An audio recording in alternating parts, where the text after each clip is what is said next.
So years ago, my wife and I were traveling up to Boston for a college reunion. And if you've never traveled to Boston before, this was in the fall. So it's the perfect season to visit. The leaves on the trees are multicolored, red, orange, and yellow, all different shades. And the weather is still just perfect enough to feel comfortable.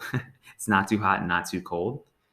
Well, when we booked our trip, we were looking to save money, but still be close by campus. And the hotel options at the time were pretty expensive. So we were looking at different options. So we decided to look at this new app called Airbnb. And it allowed us to book the basement of someone's house in the Cambridge area. And I didn't have to check in at a desk. There was no room key that I had to keep a hold of. I never even met the hosts in person. It was all handled via the app on my phone. And this was kind of a new experience for us, and we ended up having a great time. And that was years ago, but it was our introduction to Airbnb, which is the company we're covering today. Welcome to Stock Stories.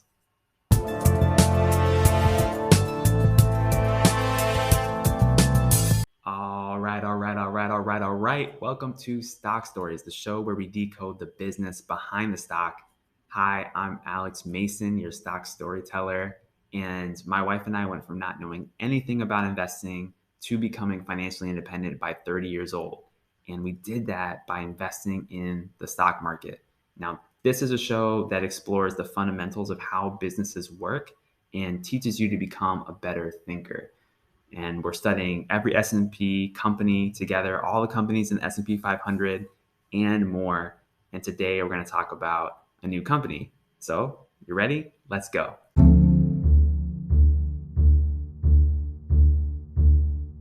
In 2007, friends Brian Geske and Joe Gebbia were living in a loft in Soma, which is the South of Market neighborhood of San Francisco. And they were going there to attend a conference for industrial designers. And they thought it would be cool to not just go to the conference, but also, since hotels in the area were pretty hard to come by because they were booked up, they thought it would be cool to rent out space in their loft in order to help other conference attendees. So they thought it'd be a great way to network and also help pay their own rent. They invented airbedandbreakfast.com, which allowed other conference attendees to rent out their space to each other as well. So it wasn't just for them, but it was for now other people. And it started out as this cool way of creating connections between like-minded people who were going to the same event. So the idea quickly took off. It became a popular website in some circles within the San Francisco area. The founders thought, hey, this could become a company. In 2009, they got accepted into a program called Y Combinator. And if you don't know what that is, it's a well-known startup incubator in the Silicon Valley area in California. A lot of startups make it to the next phase of funding because of this particular incubator. So it's a really big deal for a lot of entrepreneurs and founders. And Airbnb was one such company that did get funded. At this point, Airbnb expanded from people renting out their apartments to allowing every piece of real estate imaginable. Now you could rent out not only your apartment, but also things like tree houses or igloos or private islands. Anywhere where you have access to real estate, you could rent it all. By mid 2012, they had over 10 million bookings on their platform. So they were just really growing fast. And then they began to move outside of the US to other countries like Australia and Singapore. Now, in 2014, the mayor of San Francisco actually signed a law into existence to allow short term rentals, and it was called the Airbnb law. And this was a big deal because traditionally, from a legal perspective, many places around the United States have not allowed for short term rentals because of ordinances and also cultures that were more geared toward long term rentals, like apartments, your traditional apartment building situation. For short term housing, it's pretty much hotels and motels that have traditionally had this market all to themselves. And that being said, Airbnb has still struggled in some municipalities and regions because local governments are just not that friendly toward short-term rentals, and Airbnb is part of that market.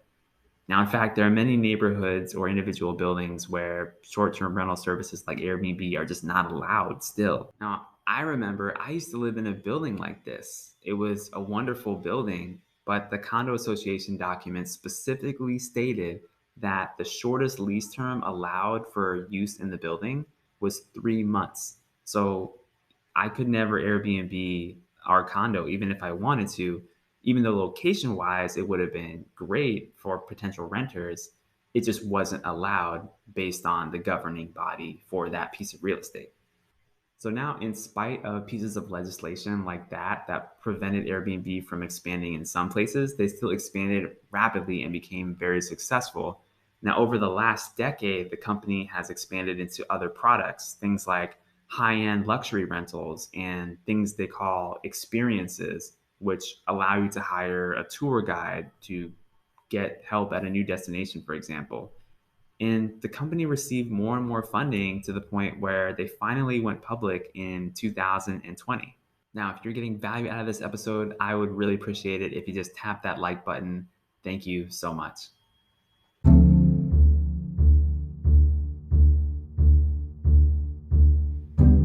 Okay, now let's talk about the business model of Airbnb. First of all, why does this company exist? Why do people use it? Well, it allows people to stay in different locations over short periods of time without the traditional restrictions of hotels, but with the coordination of an app on your phone. So it makes it really easy. So the company serves people who want to travel. That's who their customer is. Now, whether you're traveling on business or for a family vacation, you can use Airbnb to book a few nights somewhere. Now, based on the trendiness of the featured locations, though, Airbnb seems to cater more toward vacationers or people traveling for leisure because they really play up that fun aspect of travel, especially with their experiences product. Now, all of this real estate is supplied by a community of hosts, and hosts are central to the platform. Hosts actually own and or have the right to access the property, and they're the ones who make sure the property is clean, that it's organized, that it's ready to stay in. And they're also the ones who market and list the property on Airbnb's app. So this is the marketplace business model. You have travelers who want a place to stay, and then you have hosts who have a property they want to rent on a short-term basis, and Airbnb helps them come together. And there are hosts who make a lot of money doing this. I actually have a friend up in Chicago.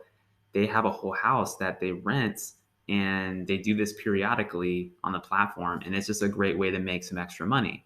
And of course, Airbnb makes their money based on a cut of each transaction. So they make money on fees that they charge the buyer when they make a purchase.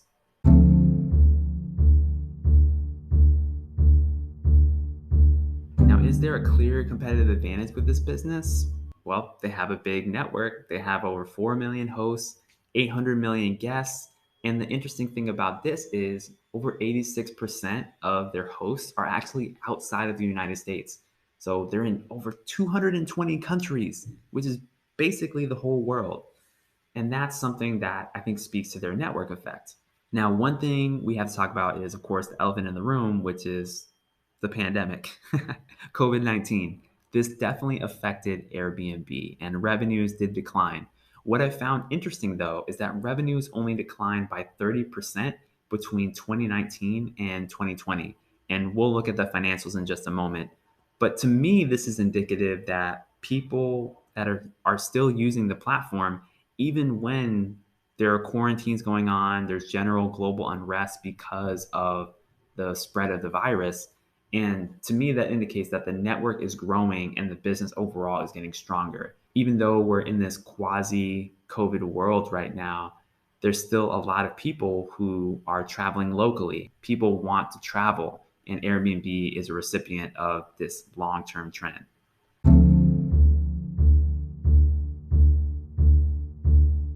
So let's go ahead and look at some of the financials. I'm just on the ticker platform and I'm typing in ABNB. That's a ticker symbol for Airbnb. And what we're going to do is just go straight over to the financials over the last several years. And the thing I want to look at first is revenue. Okay, this is the revenue picture. We can see that they were going up and up and up. They had over 2.5 billion in 2017, climbing all the way to 4.8 billion in 2019. And COVID happened, 3.3 billion in 2020. But look at what happened in 2021. 2021, we saw that the business reached almost 6 billion in revenue, which is pretty incredible. So they've rebounded really fast from this pandemic. And I think that's pretty indicative of the strength of their network. So revenues is one thing to look at. Okay, going on to the net income. Okay, this is a problem for me.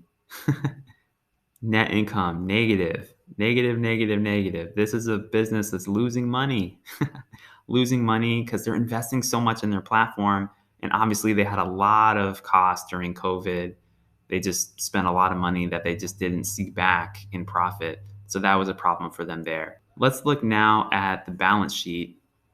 The balance sheet tells us what the company owns versus what the company owes. And we can see that from a cash position, they've actually been increasing their cash pretty nicely, which is good to see. You always want to see a business that has a lot of cash. And then as far as their debt, they used to not have any long-term debt, but then the past couple of years they started piling on a couple of billion.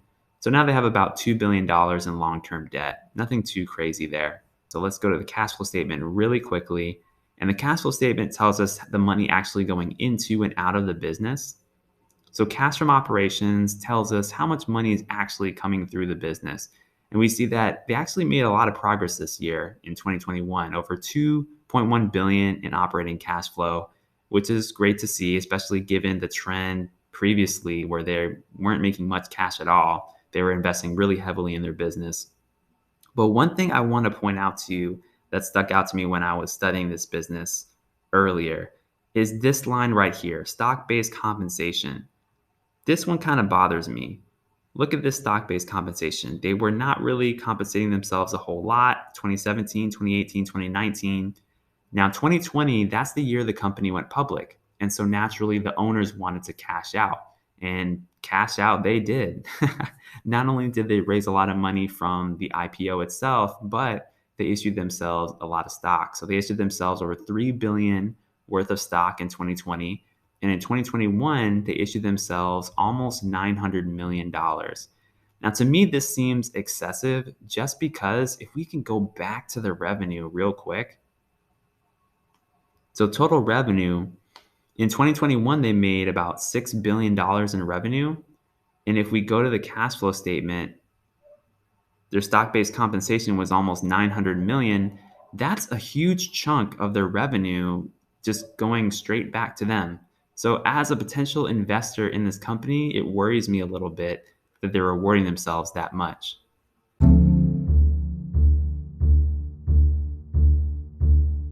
Okay, I think that there are a lot of risks to this business. In particular, the travel restrictions due to the pandemic is probably the most obvious risk. There's a lot of competition for buyers in this space. I mean, there's competitors like VRBO, major hotel chains, independent hotels, and there's also people that opt to stay with family and friends. So those are reasons why people wouldn't stay at Airbnb. It seems like Airbnb's main way to fight this trend is by expanding its network in every way possible. So they're spending a lot of money on marketing. They have a host advisory board to engage their community and other initiatives like that. So they are doing some things to try to make that network really strong. Customer experience is also a risk. I mean, I stayed in Airbnb one time. It was really dirty. The experience was not good. I had to get a refund, and that was not a fun process. So now my family, typically, if we're going to use Airbnb, we stay at a super host's house because they tend to have a lot more reviews and a lot more of a reputation for a great property. So that's something that you're not going to get with Airbnb versus a hotel chain, like a major hotel chain. Usually things are pretty standard and there's a much more stringent system of a consistent experience, whereas Airbnb, they're focused on the uniqueness of the experience that they're trying to give their customers.